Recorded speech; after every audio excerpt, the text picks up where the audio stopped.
नमस्कार, तेजस्विनी में आप सभी का स्वागत है। कहते हैं आवाज का जादू सर चढ़कर बोलता है। आवाज का ये जादू ही है जो सीधा दिल तक उतर जाता है। और एक ऐसी ही मखमली आवाज है हमारी आज की तेजस्विनी। हमारी आज की तेजस्विनी मशहूर गजल गायिका डॉक्टर राधिका चोपड़ा। हिंदुस्तानी संगीत में दादरा, ठुमरी, टप्पा, चहती और गजल गायकी की परंपरा बहुत सशक्त और पुरानी है और संगीत की समृद्ध परंपरा का निर्वहन गायिकाओं ने बखूबी निभाया है। विगत 5 दशकों में जो प्रख्यात गायिकाएं हुई हैं, उनमें से देश्वरी देवी, गंगूबाई हंगल, हीराबाई बरोड़कर, केसरबाई केरकर और बेगम अख्तर के नाम सबसे पहले आते हैं। मौजूदा दौर में हिंदुस्तानी संगीत की इसी परंपरा को जो एक नाम आगे बढ़ा रहा है, वो है राधिका चोपड़ा का। जम्मू में पली बड़ी राधिका ने संगीत की प्रारंभिक शिक्षा के बाद पंडित J.R. शर्मा से संगीत की विधिवत शिक्षा ली। उच्च शिक्षा के लिए राधिका दिल्ली आई और दिल्ली विश्वविद्यालय में दाखिला ले लिया। दिल्ली विश्वविद्यालय से संगीत में MA, MPhil और फिर डॉक्टरेट की उपाधि हासिल की। इसी दौरान वो प्रख्यात गायिका शांति हीरानंद के सानिध्य में आई और उनसे ठुमरी, दादरा और गजल की बारीकियां सीखी। आज के दौर में गजल गायकी में राधिका का मकाम काफी ऊंचा माना जाता है। राधिका की गायकी कुंदन लाल सहगर और बेगम अख्तर से बहुत मुतासिर रही। राधिका के पसंदीदा शायर गालिब, फैज और साहिर हैं। राधिका ICCR की ओर से विदेशों में भारतीय संगीत को प्रचलित करने के लिए एम्पैनल्ड हैं। राधिका ने अनेक देशों में भारतीय संगीत को प्रचलित किया है। उनकी ये गजल तुम अपना रंजो गम के YouTube पर 40 लाख से भी ज्यादा व्यूज हैं। तुम्हें गम की कसम, इस दिल की वीरानी। मौजूदा समय की मशहूर गजल गायिका डॉक्टर राधिका चोपड़ा हैं हमारी आज की तेजस्विनी।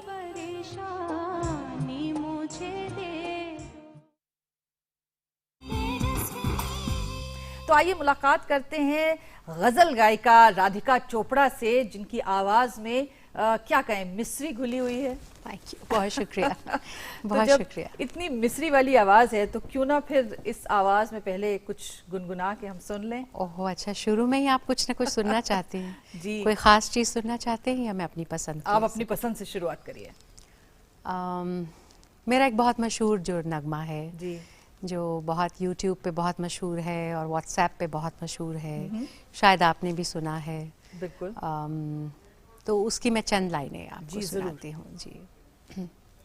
तुम अपना रंजो गम, अपनी परेशानी मुझे दे दो। वाह। तुम्हें गम की कसम, इस दिल की वीरानी मुझे दे दो। मैं देखूं तो सही दुनिया तुम्हें कैसे सताती है। क्या अंदाज है। मैं देखूं तो सही दुनिया तुम्हें कैसे सताती है। कोई दिन के लिए अपनी निगहबानी मुझे दे दो। तुम अपना रंजो गम, अपनी परेशानी मुझे दे दो। ओहो, आपने तो दिल ले लिया हमारा। तो शुक्रिया। ये बताइए डॉक्टर राधिका चोपड़ा, ये जब कोई गाने वाले लोग होते हैं उनके साथ डॉक्टर नहीं समझ में आता। हाँ, लेकिन आप actually- म्यूजिक की डॉक्टरी करिए जी आपने। जी हाँ? मैं आपको सच बताऊं तो मुझे खुद भी बहुत अच्छा नहीं लगता जी। कि उसमें डॉक्टर जोड़ा हाँ। जाए, क्योंकि दोनों मैच नहीं नहीं करते हैं करते। बिल्कुल भी। लेकिन पता नहीं क्यों वो, चूंकि मैंने पीएचडी की है जी। म्यूजिक में, तो वो जुड़ गया नाम के साथ। जी। वरना दोनों का आपस में कोई लेना देना है नहीं। जी, जो एक परफॉर्मिंग आर्ट है, बिल्कुल। जो एक स्टेज की बात है, वो एक अलग चीज है और डॉक्टरेट एक अलग चीज जी, है। लेकिन क्या म्यूजिक को पढ़ना इतना जरूरी होता है?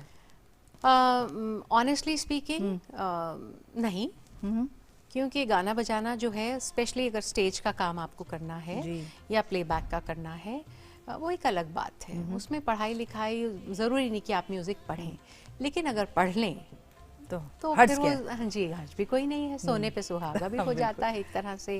जी। ताकि जैसे जिस तरह मैंने ये जॉनर चुना है गज़ल, जी। तो मैं गज़ल के बारे में पढ़ती हूँ या मैं गज़ल के बारे में जानती हूँ, तो कम से कम जब मैं स्टेज पे बैठी हूँ और कोई मुझसे कोई सवाल पूछ लेता है तो मेरे पास उसका जवाब है। बिल्कुल। बस ये एक फ़ायदा होता है। जी, तो ये बताइए कि ये जो म्यूजिक की शुरुआत हुई, गाने की शुरुआत हुई, कहाँ से शुरुआत हुई? क्या बचपन से ही कुछ इस तरफ रुझान ये था? सवाल ना, क्या घर में कोई गाता था? मतलब ये भी सवाल बड़े टिपिकल हैं, मगर Typical जरूरी है, है ये एक सवाल- पर्सनालिटी को जानने के ये लिए। सवाल सुनने में जितना आसान लगता है, इसका जवाब मुझे उतना ही मुश्किल लगता है कि मैं क्या कहूँ। मैं जम्मू से हूँ, छोटे जी। से शहर से हूँ, और घर में गाने बजाने का बहुत माहौल था। अच्छा। जी, सभी गाते, हम लोग की पूरी फैमिली ऑफ सिंगर्स, लेकिन सीखा किसी ने नहीं। अच्छा। सीखने का मौका किसी को नहीं मिला। मेरे वालिदैन दोनों, मेरे पेरेंट्स बहुत अच्छा गाते थे, और वो इनफैक्ट मेरा ख्याल है कभी जवानी में शायद बॉम्बे भी गए थे अच्छा। कुछ ट्राई करने के लिए, लेकिन बस वो बात जिंदगी नहीं की बनी। जद्दोजहद में कुछ कश्मकश में ऐसे फंसे कि फिर आगे बात नहीं बढ़ पाई। I think they lived their dream through me. तो बाकी बच्चे भी सब गाते हैं, मेरे सिबलिंग सब गाते हैं, लेकिन शायद मेरे अंदर उन्हें कुछ एक ऐसा पोटेंशियल दिखाई दिया कि मुझे बहुत छोटी उम्र में उन्होंने म्यूजिक स्कूल में डाल दिया तालीम के लिए। जी, तो फिर तो सीखा सिर्फ अपनी फैमिली में मैंने है। अच्छा, तो शिक्षा दीक्षा कैसे हुई? मतलब गुरु जी, मैं किन्हें छोटी आप सी उम्र में बताया कहती? ना कि मैं करीब 10 साल की थी, तो मेरी माँ मुझे वहाँ जम्मू में एक गुरु के पास ले गई। अच्छा। और पंडित जे.आर. शर्मा जी से मैंने आगाज़ किया, सीखना शुरू किया। और उस वक्त समझ तो कुछ थी नहीं, और मुझे इतना सीखना अच्छा भी नहीं लगता था। बाकी बच्चे सब खेल रहे होते थे और मेरी तालीम चल रही होती थी, तो मुझे मन ही मन बहुत बुरा भी लगता था। हाँ। लेकिन धीरे धीरे जब मुझे उसकी वजह से एक पहचान मिलने लगी स्कूल में और यहाँ गली मोहल्ले में, सब लोग जब जानने लगे, सब प्यार करने लगे, बहुत एक तवज्जो मिलने लगी टीचर्स की, प्रिंसिपल की, तब मुझे लगा कि नहीं, मैं कुछ अलग हूँ, बाकी बच्चों से हटकर हूँ, मेरे अंदर कोई ख़ास बात है कि मुझे इतनी मोहब्बत मिलती है। तो बस फिर मैंने इसे सीरियसली लेना शुरू किया। तो फिर आपने शांति जी से भी सीखा, जो कि वो बेगम तो मेरे अख्तर बहुत की बाद जी शागिर्दा रही जी, हैं। मैं उसके बाद मैं दिल्ली आई पढ़ाई के लिए। मैं तो यहाँ आना चाहती थी सिर्फ सीखने के लिए, लेकिन मेरे पेरेंट्स को कहीं लगता था कि वो थोड़ी पुरानी सोच थी ना, तो उन्हें लगता था कि नहीं, डिग्री होनी बहुत ज़रूरी, कि कल को नौकरी करनी पड़ी तो फिर अगर कुछ और ना बना तो नौकरी तो करने के लिए डिग्री तो होनी चाहिए। बिल्कुल। तो मुझे डीयू में एडमिशन दिलवा दिया गया, तो वहाँ से मैंने एमए, एमफिल, पीएचडी की। मैं गोल्ड मेडलिस्ट हूँ, तो क्योंकि एमए में टॉप किया तो एमफिल कर ली, एमफिल में अच्छे नंबर आए, नेट क्लियर कर लिया, स्कॉलरशिप लग गया, तो उसी बहाने पीएचडी भी हो गई। जी। तो ये है कि बस इस तरह से ये पढ़ाई लिखाई का सिलसिला हुआ। और लेकिन मैं दरअसल इतना मेरा रुझान पढ़ाई की तरफ नहीं था। मैं चाहती थी कि एक जो है आमने सामने बैठ के जिसे रूबरू, सीना बसीना सीखना जिसे कहते हैं, गुरु शिष्य परंपरा के अंतर्गत, अच्छा। वो मैं करना चाहती थी। हाँ। वो संभव नहीं हो पाया। फिर जब मैं पीएचडी कर रही थी, तो मेरा जो टॉपिक था पीएचडी का, वो ठुमरी दादरा पे मैंने पीएचडी की है। जितनी भी हमारी उपशास्त्रीय गायन शैलियाँ हैं, ठुमरी दादरा, कजरी, चैती, टप्पा, होरी, तो उस दौरान मेरी मुलाकात शांति जी से हुई। मैंने उन्हें सुन तो रखा ही था, जी। नाम भी बहुत सुना था, गाना भी बहुत सुना था, मैं मुतासिर भी थी, लेकिन वो पीएचडी के सिलसिले में मेरी उनसे मुलाकात हुई, मैं इंटरव्यू के लिए गई थी, तो वहाँ फिर मैंने उनसे कहा कि मैं उनसे सीखना चाहती हूँ, और मेरी खुशकिस्मती कि वो मान गई, और बहुत ब्रीफली मैंने करीब 3 साल उनसे सीखा, लेकिन 3 साल फिर जम के सीखा। अच्छा, ये बताइए कि गज़ल की तरफ रुझान आपका कैसे हुआ? कुछ तो बचपन से मैं कहूँगी, क्योंकि मेरे फादर को बहुत शौक़ था उर्दू पोइट्री का। हालांकि जैसा मैंने कहा तब हमें समझ नहीं थी, तो वो कुछ ना कुछ सुनाते रहते थे। कभी गालिब उनके फेवरेट पोइट थे, तो गालिब का कलाम पढ़ते रहते थे कि ये गज़ल सुनो, ये सुनो। घर में माहौल था, तो बेगम अख्तर की बात होती थी, सैगल साहब का गाना चलता था, तो कहीं ना कहीं मुझे लगता है कि गज़ल के बीज वो पड़ गए। हाँ। जो कि आपको शायद आगे चल के रियलाइज होता है, बचपन में शायद आपको वो रियलाइज नहीं होता है। और दूसरा ये था कि उर्दू, चूंकि हमारे जम्मू कश्मीर की ज़बान जो है वो उर्दू है, ऑफिशियल लैंग्वेज, तो Urdu was never a problem, तो तलफ़ुज़ मेरा सही था। और जगजीत सिंह साहब ने भी बहुत असर पैदा किया। मैं करीब 15-16 साल की थी जब उन्हें पहली बार सुना, तो कहीं वो भी बात दिल में बैठी।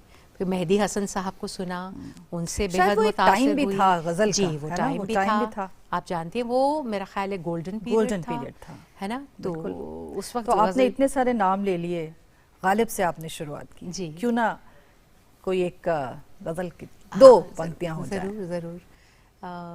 वैसे तो मैं बहुत गाती हूँ गालिब का कलाम। एक गज़ल जो मुझे बेहद पसंद है, मैं उसके 2 शेर आपको सुनाती हूँ। इरशाद।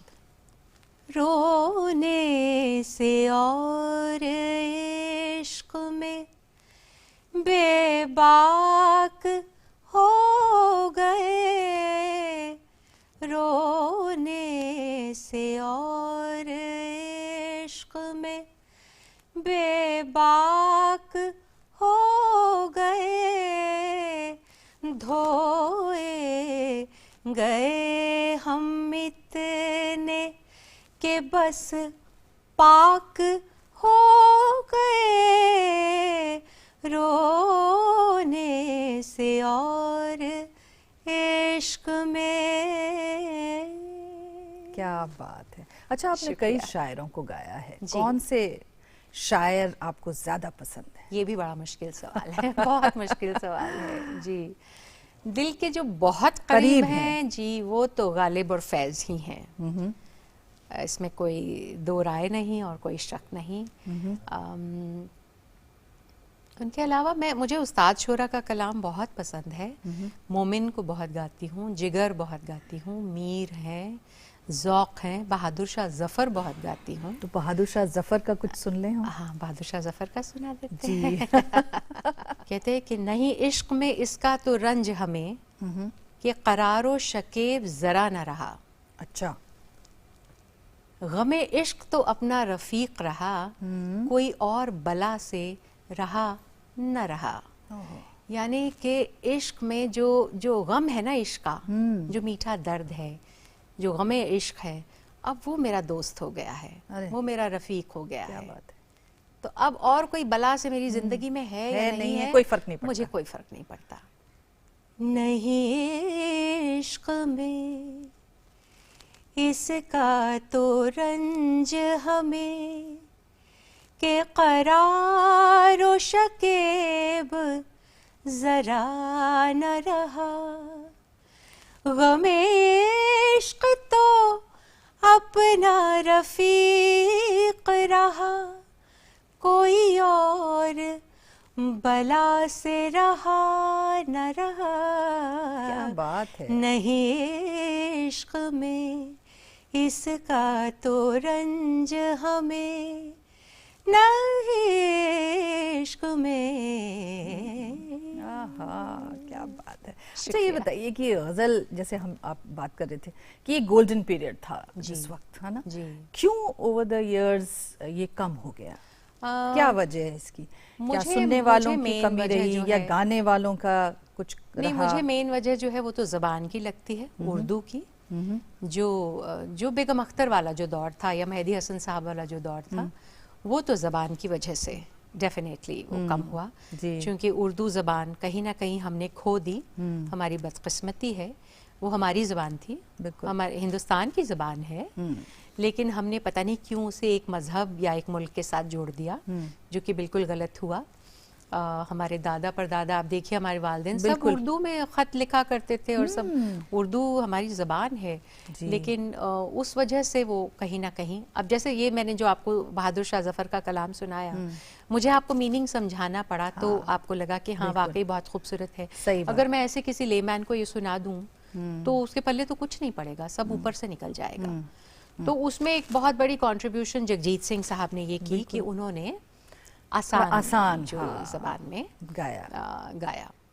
लेकिन मयार नहीं खोया। मयारी पोइट्री, उसका जो स्टैंडर्ड था वो बहुत हाई था, बिल्कुल। लेकिन ज़बान कहीं ना कहीं उसकी सादगी जो आ गई उसमें, और थोड़ी उसकी इंस्ट्रूमेंटेशन चेंज कर दी, थोड़ा उसको वेस्टर्नाइज कर दिया, सिंप्लीफाई कर दिया, गीत नुमा कर दिया, तो वो आम लोगों तक पहुंचा। जी। उसके बाद फिर आप देखिए किसी भी चीज़ में दौर तो आते हैं ना। हाँ। हर चीज़ में आप देखिए, अब हमारे आसपास आप देखिए कितने चेंजेस हैं। गज़ल का एक दौर था, वो दौर कहीं ना कहीं ज़रूर यहाँ वहाँ निकल गया है, लेकिन गया उसके कहीं सुनने नहीं। वाले और उसके गया कदरदान कहीं जो नहीं। हैं, जी, जी, उनमें कोई कमी नहीं आई। एक नहीं, छोटा नहीं, वो सा रहेगा। ब्रेक ले लेते हैं हम, और राधिका जी से हमारी बातचीत और गुफ्तगू का सिलसिला अभी चल रहा है तेजस्विनी में, कहीं मत जाइएगा इस छोटे से ब्रेक के बाद।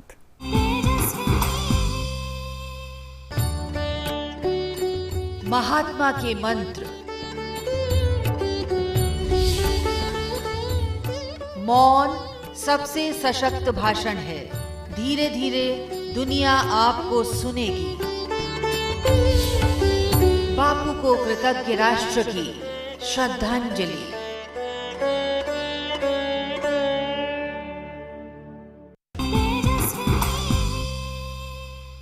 एक बार फिर से आपका स्वागत है। आज हमारे साथ राधिका चोपड़ा हैं, जो कि मशहूर गज़ल गायिका हैं, लेकिन उसके साथ साथ आप ठुमरी भी गाती हैं, तमाम चीज़ें आप गाती हैं। कोई ठुमरी अच्छी सी? तनिक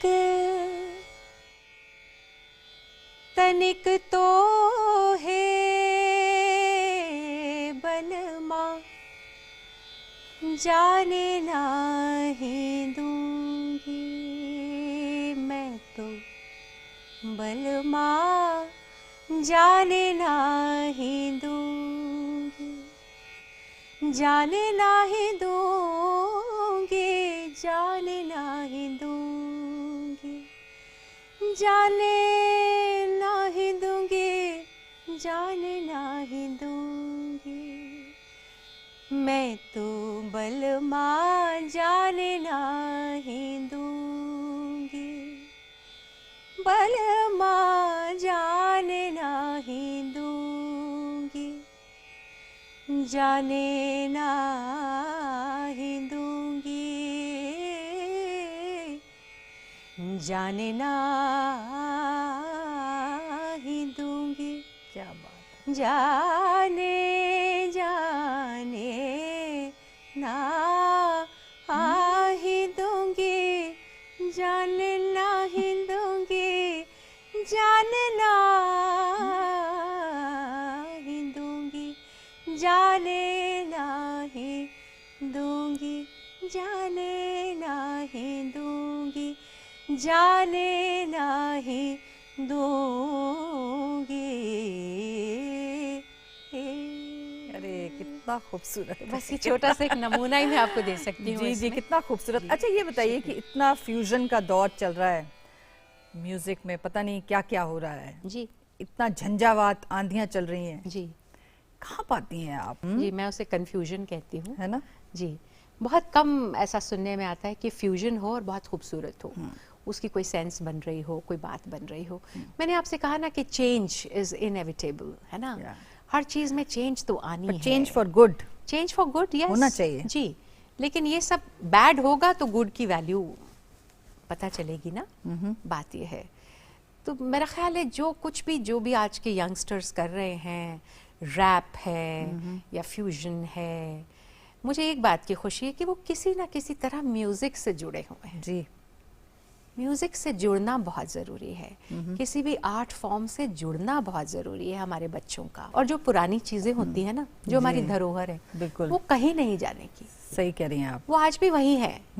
ज़रा सा बस एक वो वक्त है, एक दौर है, आया है, गुजर जाएगा, वापस हम फिर वहीं आएंगे। कि जो संगीत की आपकी यात्रा चली, इसमें एक पड़ाव भी आया, लंबा पड़ाव, जी जी, है ना, जब आपकी बेटियां जो हैं वो जी बड़ी जी हुई, जी। तो आपने संगीत से उस वक्त बिल्कुल ओके टाटा बाय बाय कर दिया था? ओके टाटा बाय बाय नहीं किया। हम्म। मैं एक तो रियाज करती रही, अच्छा और दूसरा मैंने एक रिकॉर्डिंग की लाइन पकड़ ली थी, अच्छा, तो मैं जिंगल गाने लगी थी। ओके। जी, तो मैं बहुत जिंगल गाती थी। हाँ। और मैं कुछ दूरदर्शन के या उन दिनों टेलीफिल्म्स बना करती थी, तो इसके टाइटल सॉन्ग्स हो गए, मतलब किसी ना किसी तरह थोड़ा मैं बहुत जुड़ाव। म्यूजिक से जुड़ी रही। स्टेज नहीं कर पाती थी। अच्छा। तो स्टेज मेरा मेन वो था।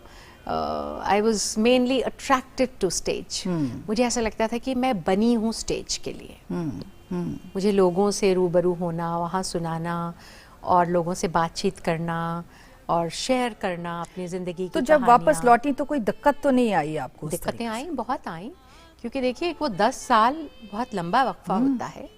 10 साल मैंने नहीं गाया। 10 साल मैं इस जॉनर से हट गई बिल्कुल। और उसके बाद उम्र का जब वो एक इम्पॉर्टेंट 10 साल निकल जाते हैं, आप भी एक औरत हैं तो आप समझ सकती हैं। बिल्कुल। वो 10 साल बड़े इम्पॉर्टेंट होते हैं। वो जब निकल जाते हैं तो कहीं ना कहीं आप कुछ तो खो देते हैं, डेफिनेटली। लेकिन जब मैं आज अपनी बच्चियों को देखती हूँ, माशाल्लाह, जब मैं उनकी अपब्रिंगिंग देखती हूँ, they are so well groomed, और इतनी प्यारी माशाल्लाह, इतनी अच्छी बच्चियाँ हैं, they are doing so well in their lifes. तो मुझे लगता है कि वो जो 10 साल मैंने कुछ खोया था, तो कुछ पाया तो भी। कुछ पाया भी। और दिक्कतें ये आई कि देखिए, औरत को तो दिक्कत आती ही है, और फिर ये जॉनर ऐसा है, गज़ल के हवाले से मैं बात कर रही हूँ, जो जॉनर मैंने चुना, ये ऐसा नहीं है कि क्लासिकल म्यूजिक है या भजन है कि मैं आंखें बंद की और मैंने गा दिया। सही में इसमें कहीं ना कहीं एक अदा चाहिए। अब विदेशों में भी आप काफ़ी गा रही हैं और गज़ल को पॉपुलराइज करने का भी काम कर रही हैं। कैसा एक्सपीरियंस होता है जब बाहर जाती हैं? बाहर तो देखिए, एक तो डिसिप्लिन बहुत है ना। अच्छा।